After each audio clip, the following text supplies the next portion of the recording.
So they kept getting doors slammed in their face, but they would come back and visit every year and always look me up. Even though they didn't always come to stay with their friends, they always came to see how I was progressing. 2 of the 4 times that they came, I was hospitalized with more surgeries, and they came to the hospital. We couldn't believe it. When they brought me home, they, my boss, and the local mayor who spoke English all showed up in our humble home. And I say humble because we had 2 rooms for that whole family. And the rooms had a cord that went around like a rope and tarp. And at night they would close it and they would divide it so we could each have privacy for sleeping. That's how we grew up. But here they showed up, and in one way I was so excited to see them. Because boy, to tell people that these American friends came to see me twice was so special. But I was asked to leave the room, and I thought, oh, that's not fun. So I went out, and I'm thinking, now wait a minute. My boss is with him, and the mayor is with him. Maybe I did something and I'm going to lose my job. Oh, will that be a disgrace? First, I'm a curse to my mom, and I have all these health problems that my poor family can't deal with, and now I'm going to lose my job. Where is God when I need him? So my dad came out and he said, we still love you, but this is adult business we want to discuss. Just go out and say your prayers and we'll be done. I said, oh, I gave up praying. He says, you did what? I said, I gave up praying. Why would you do that? And I said, Papa, he doesn't listen anyway. You tell me he always listens and he always answers our prayers in his time, but I'm still hurting and they're still cutting on my leg. Why pray? And I remember him hugging me really tight, and it was a gloomy day. He says, close your eyes and listen. What am I listening to, Papa? He says, just listen. Well, Papa, all I can hear is birds singing. And he says, and it's dark out, isn't it? I said, so what? Your faith should be like the birds. They sing when it's still dark. And it didn't make much sense at that time, I'll be honest. But it makes a lot of sense now. Don't pray when things are going great. Don't pray when things are bad. Pray at all times. And I've learned that, and that has brought me to where I am today. Because if that faith of mine is not what it is, I'm telling you from my heart, I would not be here today. Doctors have given up on me, and we've proved them wrong. I tried to listen in the dark. So he went back in. It was quiet. I tried to eavesdrop. But every so often I could hear my father's voice, and it was not a happy voice. And my dad was a happy man. Finally he came out. He said, now you can come in. And I thought, whoa, I wonder what happened. So I went in, and my American friends smiled at me, and I smiled at them. And I sat down, and my father said, the reason we're talking is about you. And I thought, oh, okay, Lord, step in. I don't want to lose my job. He says, these folks have been taken by you. And the only way they can help you is if they take you away from me and take you to America. And I want to see how you feel about it. And I said, well, what am I going to do in America? Well, they seem to believe that there are doctors that can help your leg and stop your pain. And they also want to send you to school. I don't know why you need to go to school. Women don't need schooling. I said, so I'll learn how to read books. And the American lady was in tears, and her husband was, equal emotion. I said, well, that sounds wonderful. Well, that was not what my father wanted to hear. And he said to me, well, good, I'm glad you think it's wonderful, but we're not going to make a decision today. We're going to wait till you're a woman. And I went, Papa, have you looked at me? I am a woman. He says, no, you're a child. And I said, then why do I do woman's work? If I'm a child, I do everything women do. He says, it's the end of the subject. We're not going to discuss anything till you become a woman. Well, how long is that going to take? I didn't know what that meant because in Greece you don't talk about certain things. So every day I'd go to work and I would pass this one store with big windows and I'd look and see I looked the same. I never changed. I don't know when I was going to change. And then the time came and I was 13 years old, 2 years later, and I was sicker than anything all night long. But I was so grateful because it was a Saturday night, and Sunday my sister and her husband were going to come to spend the day with us. And she was my only sister, and she's almost 17 years older than I am, so she was like a mom. Well, when she arrived, I hugged her and I said, I need to talk to you, and went around the back, and she goes, where are we going? I said, you have to promise me you're going to keep my secret. She said, what kind of a secret? I said, well, I'm never going to America. She says, you never know. Why do you say that? I said, because I'm dying. She says, you're dying. What happened? I didn't know you had to go back to the hospital. I said, no, I'm dying. I was bleeding all night long. She says, you were? I said, yes, and it hurt both my tummy and my back, and she's kissing me and calling me her little woman, and oh, she says, you're just a beautiful little woman, and kissing me. I said, no, wait a minute. Woman, is this what we've been waiting for? She says, well, yes, and I said, why? She says, that's what happens when you grow up. I said, well, I don't like it. When is it going to be over? She says, well, sometime when you're in your 50s. I said, you're kidding me. Well, she taught me how to take care of myself because I knew nothing about all this. And then I waited until I turned 50. And she says, and don't forget, we don't talk about this to anybody. This is just something in the family.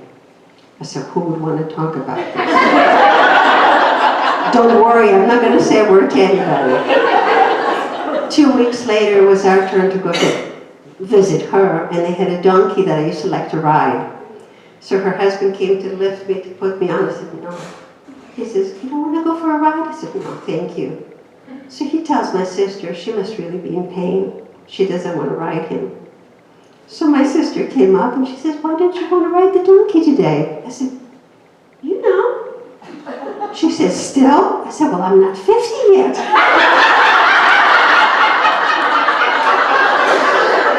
She never told me it would stop and start, you know? So that was my education into womanhood. Well, she might have told me not to talk about it, but somebody definitely did because the American couple showed up. And I thought, who told them? So they said, you know, they told us their secret. They were never lovers. They were never in love with each other. They're just dear companions who traveled together and did things together, but not in a romantic fashion. When all the doors kept slamming in their face about helping me, the gentleman's best friend from high school was at the time the congressman in Ohio, where they were from. And they were having dinner with him one night, and he said, I found a way that you can help this little girl. Listen to me, I know you don't want to, but if you two were to get married, I could help you legally adopt her and bring her here. So they talked. 3 days later, they got married. On the day that they got married, they were notified from the parents that I'm a woman. And they took their honeymoon, if you will, to come to Greece and start the proceedings. And 6 weeks later, we came to America. When we were at the airport saying our goodbyes, my dad had disappeared. My mom came up to me, and she was a woman of few words, because again, remember, it was a curse. But she stuck something in my hand and squeezed it tight. And she says, you know, you're leaving. I don't know if I'll ever see you again. But whenever you need a mother, talk to Jesus and ask him to share his mother with you. And I had an icon of the Blessed Mother in my hand. whenever anybody comes into our home, there's an icon of the Blessed Mother in every room. My reminder and my strength. Coming to America wasn't the easiest thing in the world, obviously. I didn't realize just how hard it would be. It didn't hit me till the airport. And I saw my dad walking, so I went up and I said, Papa, I want to talk to you. He says, we don't have time. The plane's going to leave any time. And I said, I want to talk to you. If you ask me not to go, I'm not going. He says, I'm not going to ask you to do that. I'm giving you your life.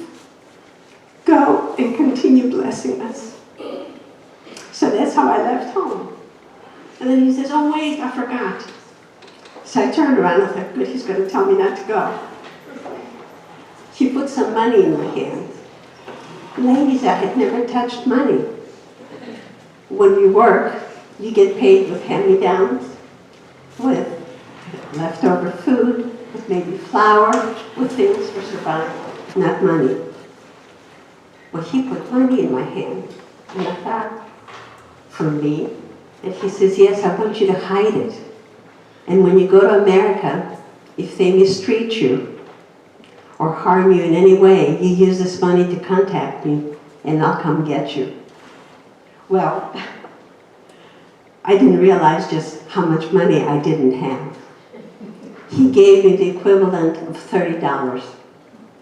But that was a lot of money, and it's still with me.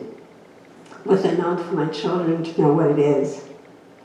So I came to America. I fell asleep in the car coming from Columbus, Ohio, where we landed, to outside of Canton, Ohio, where my new home was. And when I woke up, it was dark. There was a star revolving, and I thought, they do have cowboys and Indians. Because it said sheriff. It was a sheriff's office.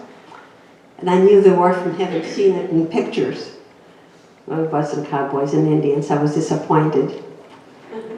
They introduced me to a dictionary. It was a Greek English dictionary, and the three of us each had one. And that's how we communicated, because they didn't speak Greek and I didn't speak English. They would say, for example, table, and I would repeat it. And then they would find it in the book so I could see what the Greek word was. So for 2 months, that's how we became close. At the end of 2 months, I had my first doctor's appointment. And I could semi-communicate.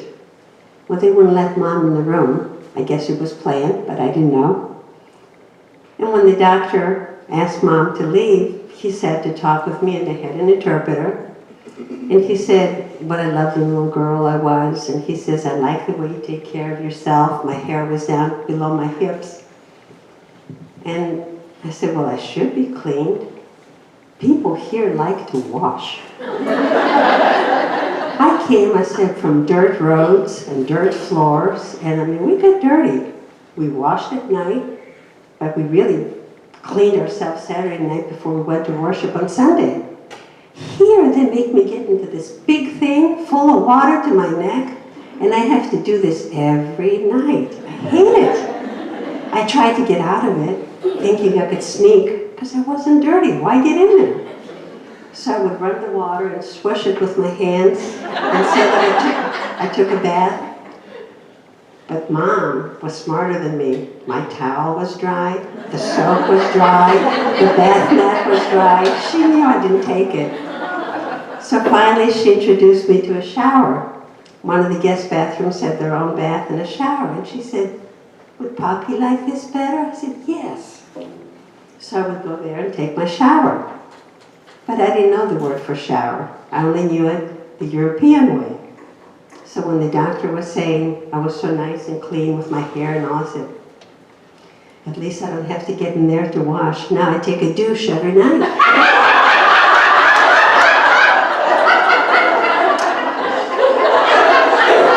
It got his attention really fast.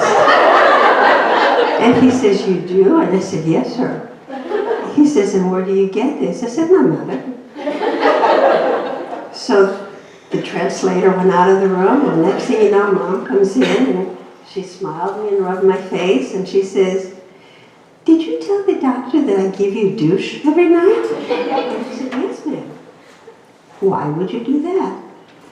I said, "She's crazy. Why won't I?" And she says, "But I don't give you a douche every night." I said, "Yes, ma'am, in the bedroom downstairs."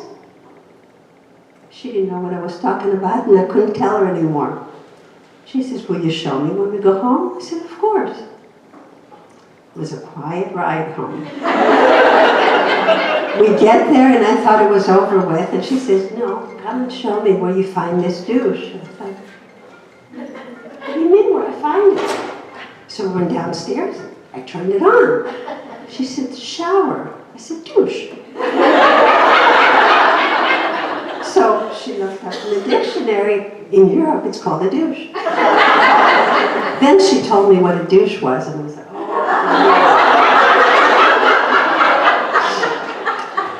Well, around I came to the United States in February. In middle of April, we went to the Cleveland Clinic to start seeing doctors about my leg.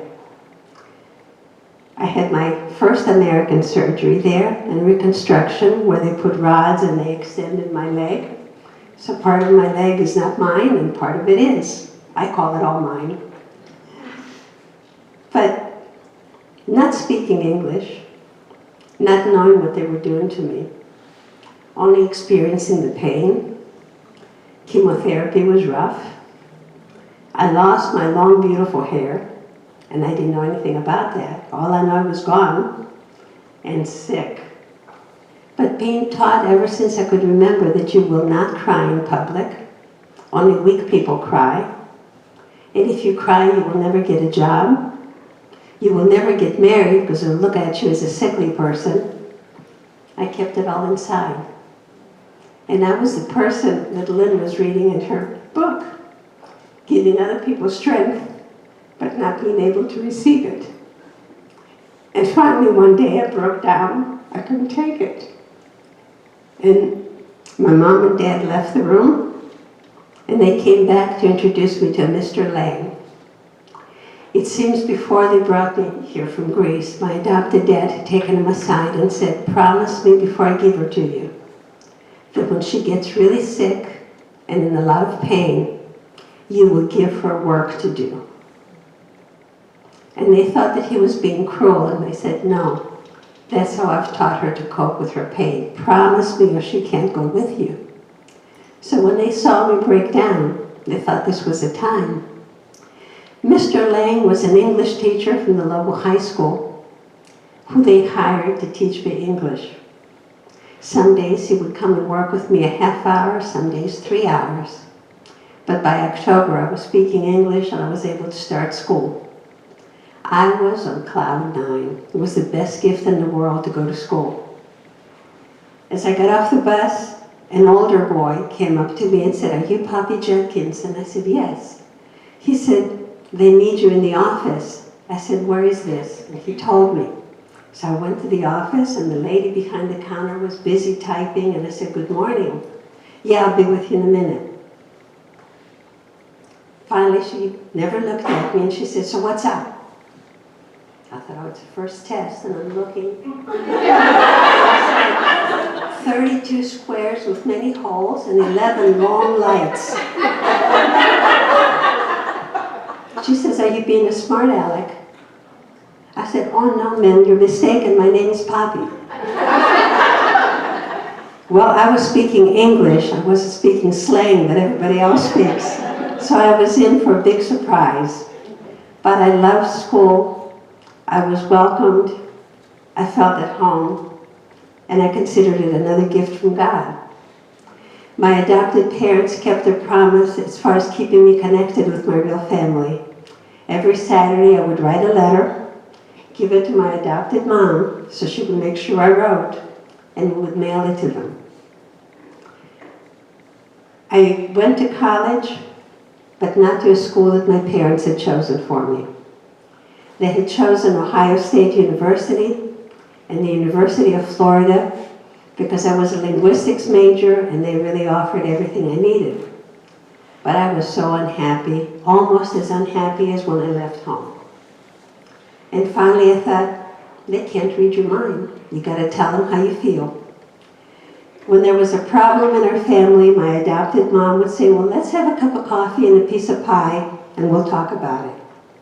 We never talked without coffee, something to drink, and pie. So this one day after school, I said, Mom, Dad, could we have a piece of pie and something to drink? I need to talk to you. And they were surprised, but they said, sure. And we sat down, and I was fighting my tears because I thought they would be ashamed of me. I said, I don't want to go to school where you want to send me. And they were both so surprised. And they said, well, why not? I said, I already left home once. I don't want to leave again. I have found another school I think I would like better. It's only 47 miles away from here, and it offers exactly what I need. Well, ladies, what I didn't know was that was the beginning of becoming a Presbyterian. It was a Presbyterian college, and I didn't even know that. Well, as soon as I mentioned the college, my dad stood tall. He was a Presbyterian. And he said, well, of course it will be a wonderful school for you, and Mother and I can come visit you as often as we can. The whole time I was there as a student, they came every other Sunday. We'd go to church together, have lunch, and then they'd go home and I'd be at school. It was a win-win for me. Well, the biggest win is I was the only freshman in a senior Spanish class. A particular senior decided to transfer all his credits and move from Penn State University to this small college.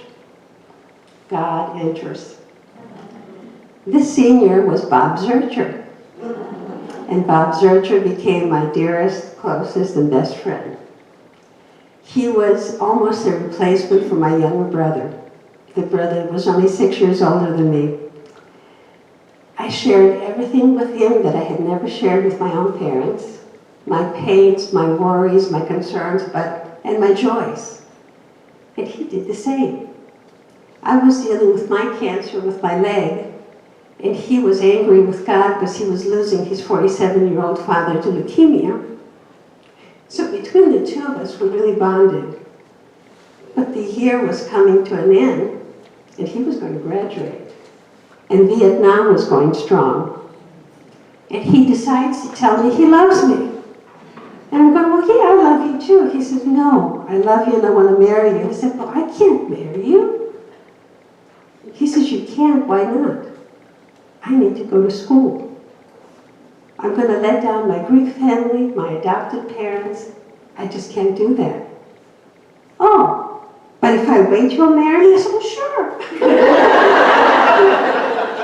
Almost 52 years later, we're still best friends, and I adore him. Well, because of Vietnam, he decided to go and join the Army as an officer. So, since we were talking about being married, I said, you know, I'd like to get married in the Greek Orthodox Church. Would you mind? He says, I will marry you in front of a Jewish rabbi or a Christian, priest or pastor. So I said, well, maybe we ought to meet them now, because when you're gone, I don't know when we'll be able to come back. We went through all the steps that the church required and planned to be married 3 years later. Except I had enough credits and they graduated me early. So when he called, he used to call every Sunday night. I said, I get to graduate this year. He goes, there's no way. And I said, I've got all the credits I need. I focused all my energy in my schooling and overdid it. I'm an overachiever. But my pain was lessened because of it. So he said, well, wait a minute. If you're graduating this year, which was a year later, do we still have to wait 3 years? I said, well, no, I suppose not, but you still have to ask my parents' permission. You're kidding. I said, no, that's how I was taught. So as soon as he was able to come home, he got my parents' blessing. And then I said, too bad you can't meet my real mom and dad. You would love my daddy. Well, as it turned out, my adopted parents surprised us and brought him over for the wedding, so I could have both my fathers walk me. So I'm telling Bob this. I said, guess what I just found out? They're bringing Mom and Papa over for the wedding, so you're going to get to meet them after all. He says, well, maybe I will and maybe I won't. He has a very dry sense of humor. And I said, this isn't a joking matter. You're going to get to meet them. And he says, I know, unless I get hijacked. Ladies, this was in 1970, where just about every other week a plane was being hijacked.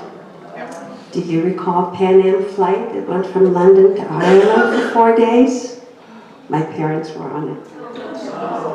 Bob still mentions it and says, oh, honey, I didn't wish it on them. I was just trying to make light of it.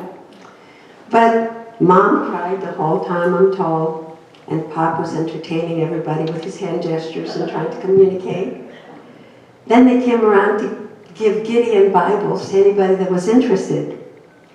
My dad couldn't read, but he saw the cross on the book and he figured it was a prayer book. So he put his thumb over it so Mom would know. And she says, well, what's that for? He says, it's America. It's probably their menu. Don't worry about it. She believed him and stopped crying. Well, they arrived and the wedding went off. Wonderful. And then off we went to our first military assignment. The doctors have been advising me not to get pregnant because they said, if you survive your pregnancy, the baby probably won't, or vice versa. Since I had bone cancer so badly, my pelvis would not stretch, and they feared for the worst. And I said, you know, why don't we leave it in God's hands? I'm not going to actively try, but if God wants me to have a child, I'll do what my parents did with me and give it the best I can. 2.5 years later, we had our first child. We had a little girl that came 2.5 months early and weighed 2 pounds. She's now 50 years old. Kimby knows her. Young, healthy, wonderful, and our blessing. 2.5 years later, her brother came along. He made me pay for it, but he was worth it. He also is a very healthy and is a very healthy young man. And I've had trouble with my bones ever since, but God is still keeping me here. And I'm not planning to go anywhere anytime soon, I hope and pray. Kimby came into my life, into our lives, in the middle of a lot of these treatments and surgeries. One of the first things she said to me before she knew about my ailments was, unfortunately, I'm not a morning person. All my surgeries, all my surgeries have been early morning surgeries because I have veins that don't like the doctors and they collapse. So I usually have to report to the hospital at 4:30 in the morning for 7:30 surgery or 8 o'clock surgery. And my dear loving pastor and friend was at the hospital waiting for us every surgery, and there have been quite a few. 18 since we've known each other. 6 in the last 5 years. I've had cancer 7 times. Since my marriage, I began with cancer again 3 years after our marriage. Bob has been my rock. It's always, we can do this. It's always, we're fighting together. He never said, I'll help you fight it and he can do it. It's always, we can do it. And we've been able to, with God's grace and help. And the love from friends and pastors. You know, when Kimby got the call to come here as a pastor, we grieved. And then we were not happy where we were. The pastor and the congregation do make the difference. And things were changing. And normally I'm the one that decides, but let's try this church. Bob said, I think we need to go and check out Kimby and her church. And I thought it was Easter, my favorite holiday. So we came. The very first people we met were Leon and Vern. How could you not have somebody more hospitable than that? And then this little lady comes out of nowhere, Paula. And then every other time we came to visit, if not both of them, one of them come, "We're so happy to see you again." The whole congregation. We came because of loving Kimby, but we got love from all of you. Every one of you has sustained us and loved us. So we're at home, and I thank you for that. The problems I've been dealing with the last 6 years have not strictly been cancer, but they are the side effects from cancer. My bones are giving out. I've had to have my spine wired with a monitor to control the pain. I've had to have my bladder completely reconstructed from cadaver parts. 2 new shoulders, 1 new ankle, 1 new wrist. And as of this year, a brand new stomach. What the doctors call my newborn. It's something that is not successfully done, but they were able to build me a new one from a cadaver. That's why I didn't enjoy the food that these wonderful ladies prepared, because I'm just learning to eat again. But I'm here. We didn't know what the first month would be like. Second month was supposed to be even more critical. It wasn't a happy time, but I was here. And I've learned I don't have time to feel sorry for myself, because there's always somebody that has it worse than me. And maybe I can reach out to them and forget about my problem. And if that didn't happen, maybe focus on doing something for others, because that's how I was taught. At my most critical times, I would make things and promise them to someone, as I told you earlier. Anything from doing 200 blankets for Children's Mercy in a 9-month period, to scarves that we sold at church. The ladies of the church would say, "I'll do it, you don't have to." And the money would go to either Cancer Action, who's done strictly by volunteers, or the Cancer Research Program here in Kansas City. Our son was getting married, and on Christmas Eve morning, 19 years ago, the doctor called us in. That didn't bode well. Why would they call you on Christmas Eve morning? So Bob and I went in like little kids, squishing each other's hand. And the doctor knew. And he said, "Unfortunately, I don't have good news. And we called you in this early on the holiday to make it even more special for you, because it will be your last one." They gave me 2 to 3 months to live. And I got mad. The Greek girl came out.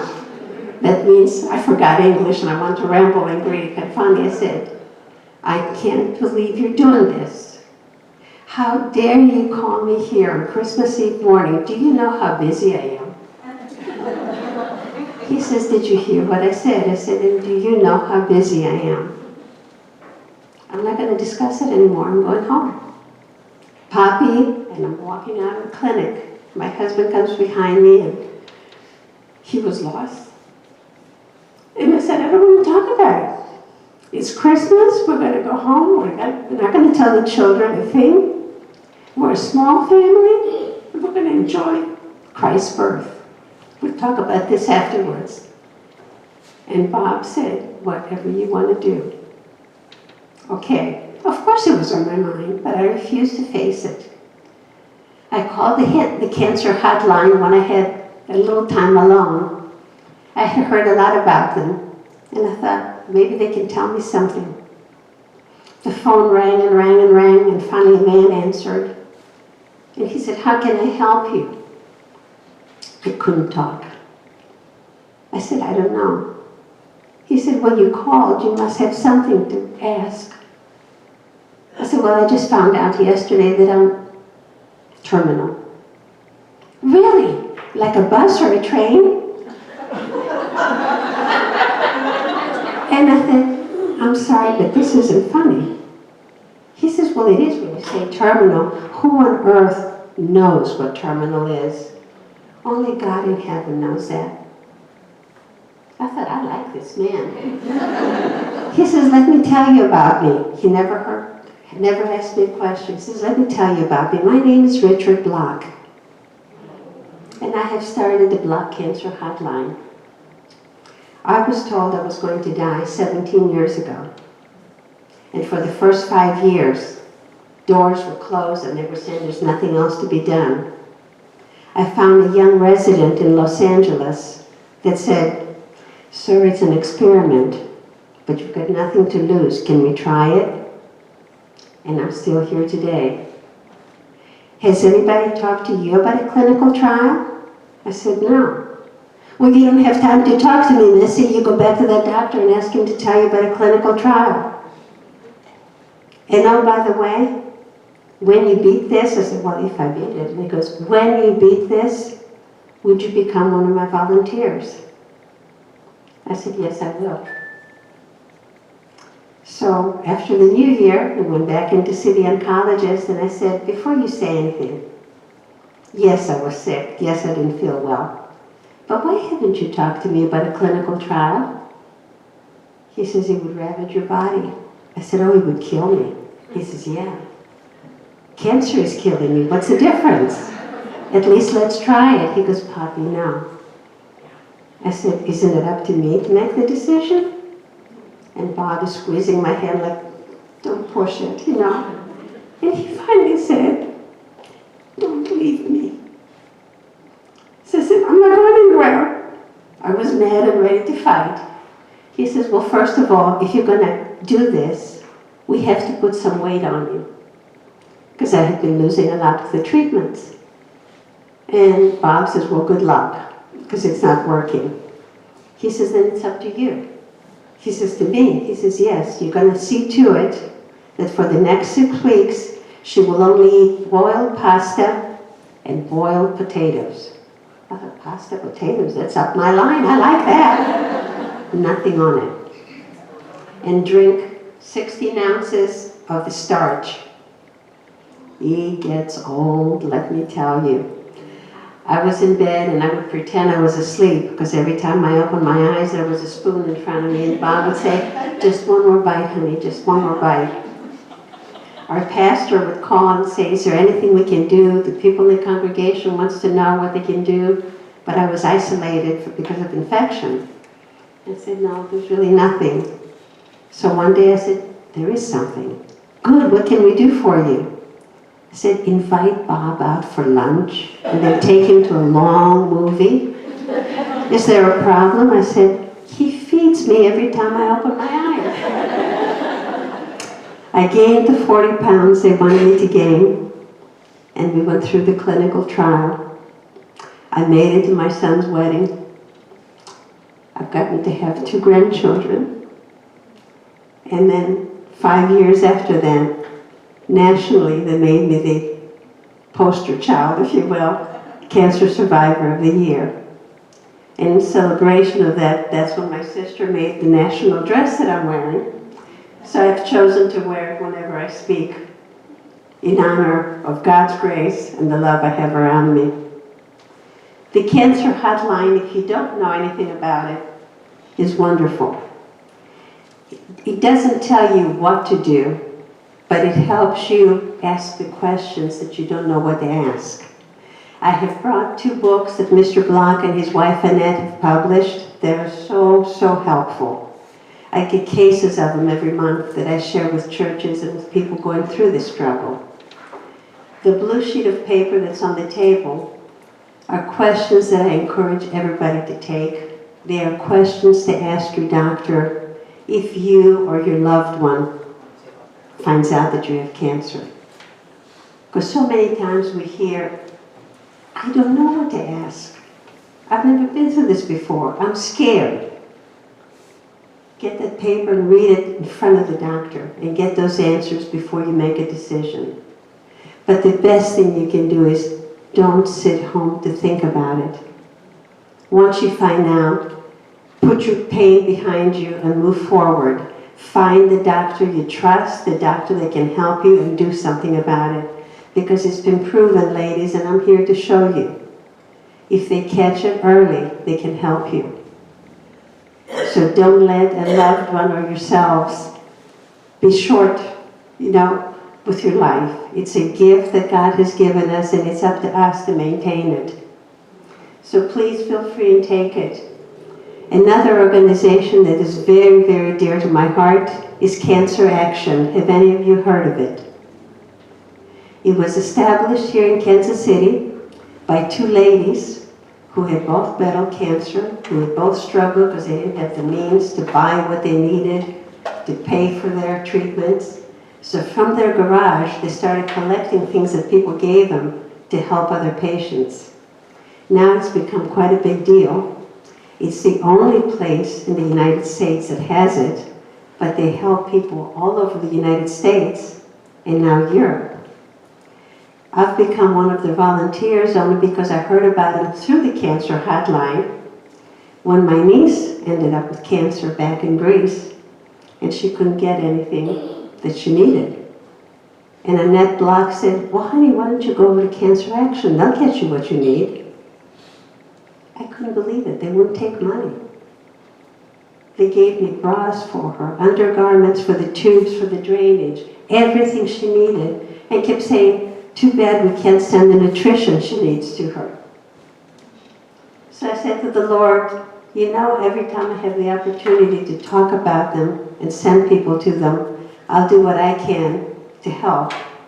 So when I speak, and anytime people want to give me any type of a present, I say, I will accept it, but I want you to know it's going straight to Cancer Action. Because it's handled by volunteers, and they do so, so much good. If you don't know about them, think about what I just said. I do have some pamphlets that talk about all their wonderful services, and they welcome people to stop in and say hello and tell you more about it. I want to thank you for this opportunity. As we said in the beginning, it's not something that I talk because I want pity or that I want to bring attention to myself, but because I grew up in a culture where you don't talk about it, because it's considered that you're cursed if you have this disease.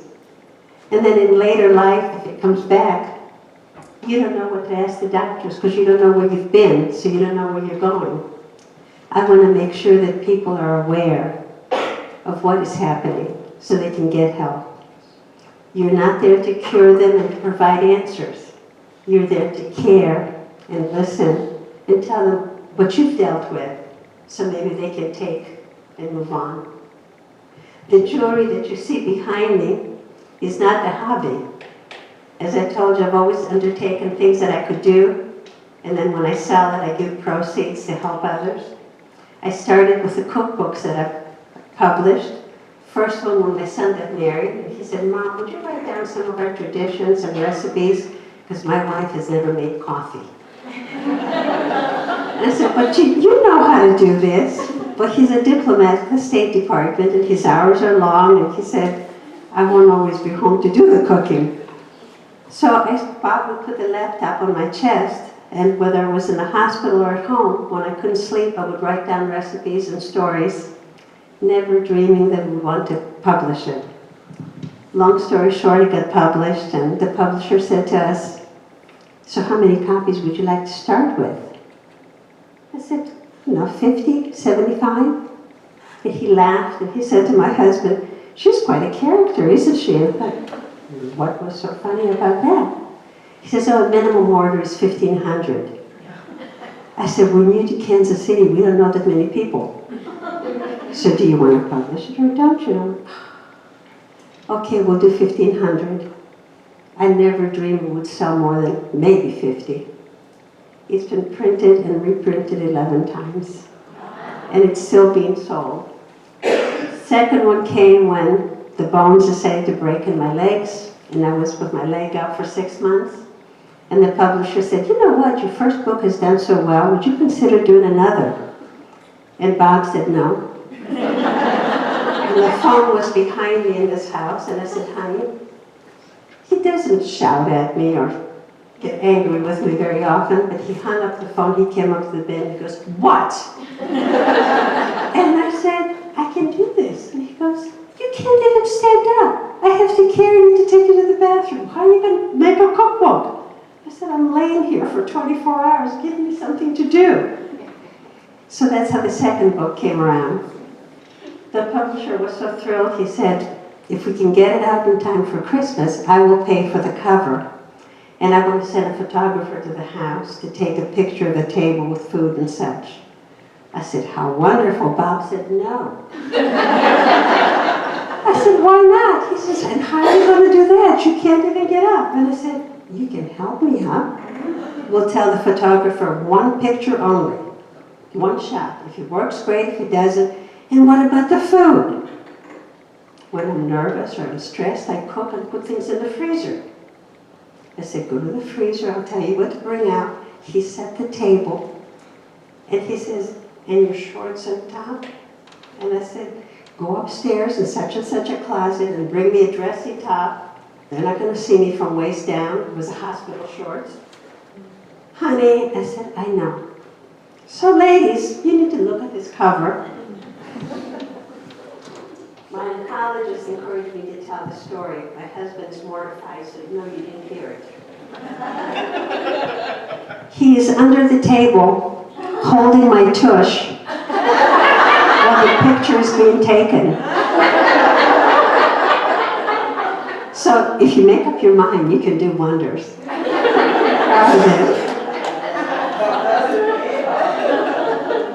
I stopped giving the proceeds to the cancer hospital at KU, which is a research hospital, because the last time I went to give them my, I thought, wonderful donation of $1,500, which was not bad for a little cookbook. I get off the elevator and there's cameras and people there, and Richard and Annette Block were there. So I went up to give them a hug. They had just donated $11 million. So, Poppy, what are you doing here? This is wonderful to see you. I said, well, I had to come and say thank you. I went in to see my oncologist. I said, well, I'll give you a hug and then I'll leave. And she said, honey, what's wrong? I said, well, I came with my donation, but $11 million and $1,500. She says it takes each dollar to get us a step forward. So she welcomed it. And that's when I turned all my donations over to Cancer Action, who don't get that much money, and help them. Thank you. God bless you. And if I can only ask you one favor to be thinking about. If you have a loved one that is going through terrible struggles, and you go to visit him or her, please be mindful of what you say. We listen to every word we hear, especially when we don't feel well.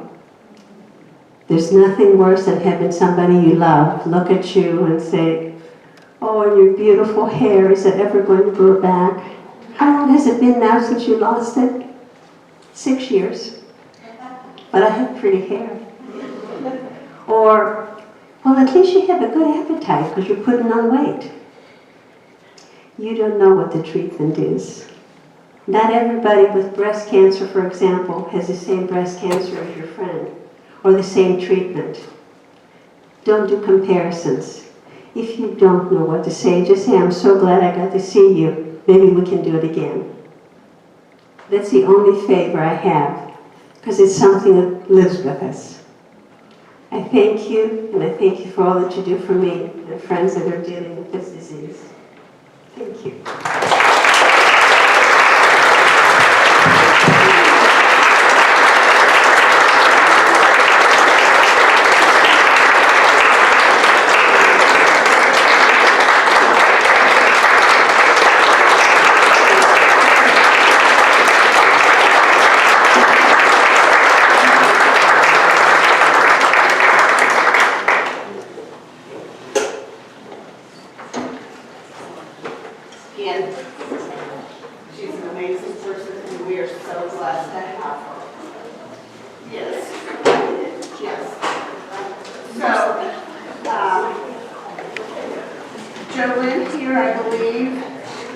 Poppy has already told you a little bit about the brochures over here.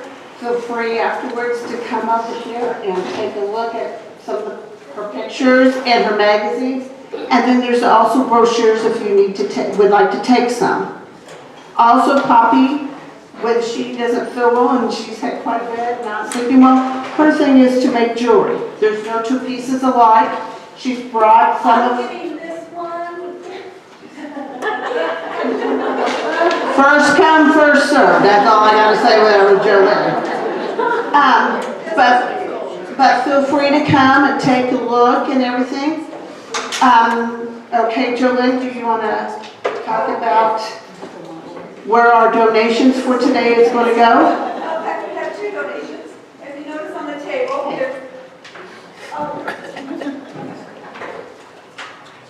table, there are little coin boxes. They're 2 cents. This goes to Feed the Hungry. Paul, what else does it do? It feeds the hungry all over the world. Yeah. What happens is we put these boxes out when we have dinner, and then at the end of the year we count the coins in there, and he gets sent to World Hunger.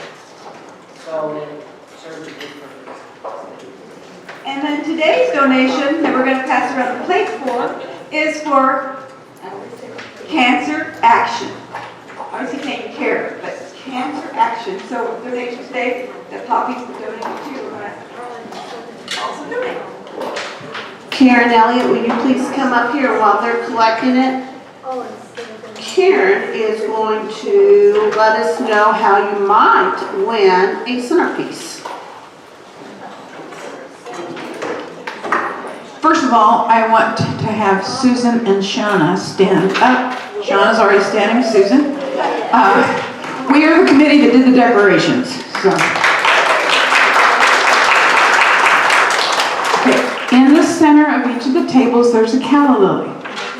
We're going to give those away and trying to figure out how to do that.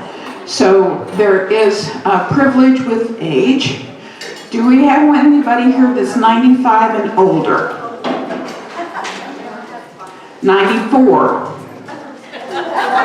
93, 92. That's Leon Kanabi. Leon.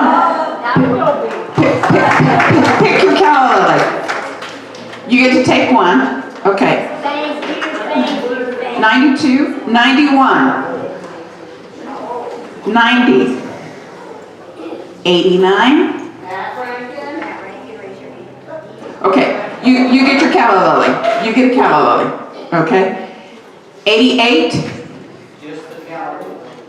No, she gets the pan. She gets the whole thing. They get the whole thing. The basket too. Everything. Okay.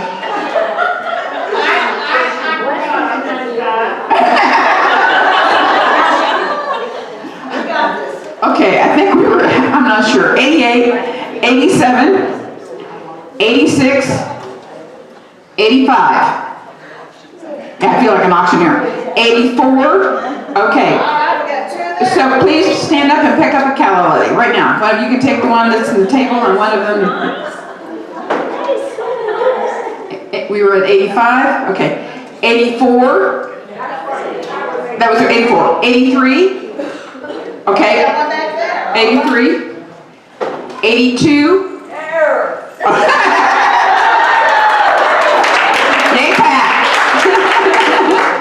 Okay. How many have we given away? I need to keep track. Have you counted? I haven't counted. 6. Okay, we have 5 more. Okay, we said 84, 82, where were we? 83, 82. 81? Okay, you pick one. Pick one up. We'll do it now, because right now, because you have to go to one of the tables. 80? Okay.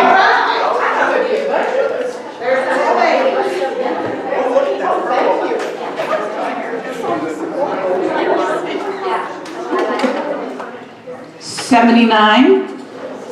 All right. Go ahead. Pick one up somewhere. All right, if you have received the basket, please stand just so I can get that count. Leon, Don, you stand up. We have received 4, 5, 6. There's 2, there's a she's 9. I got there's 2 there. Yeah, there's 2. 3, 4. So we have one more? 5, 6, 7. Oh, no, there's like one plant here. Yeah, we'll get it. Yeah.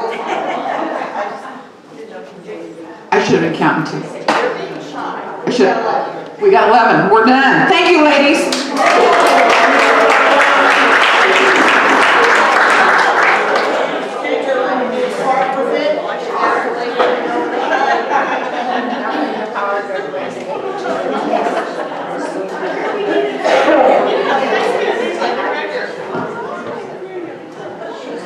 Judy Linehan, would you please ask Debbie to come out of the kitchen? And anyone else that might be in there?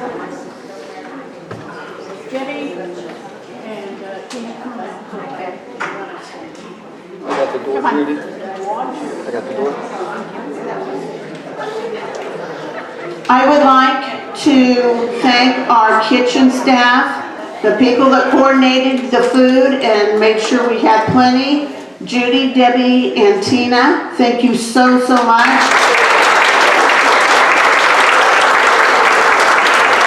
I would also like to thank all the volunteers that helped prepare the food, did our decorations, and a special thank you to our speaker, Poppy.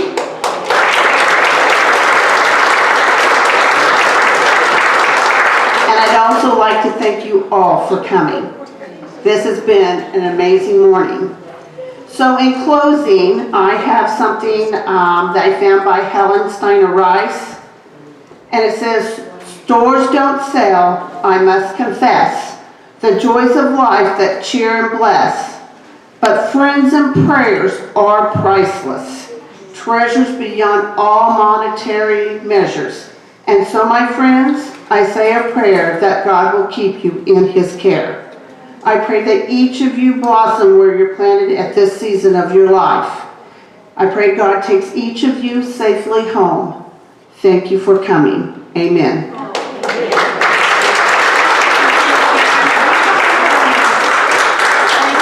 Feel free to visit, look around, come see the pamphlets. If you have questions, we'll be glad if we can answer them.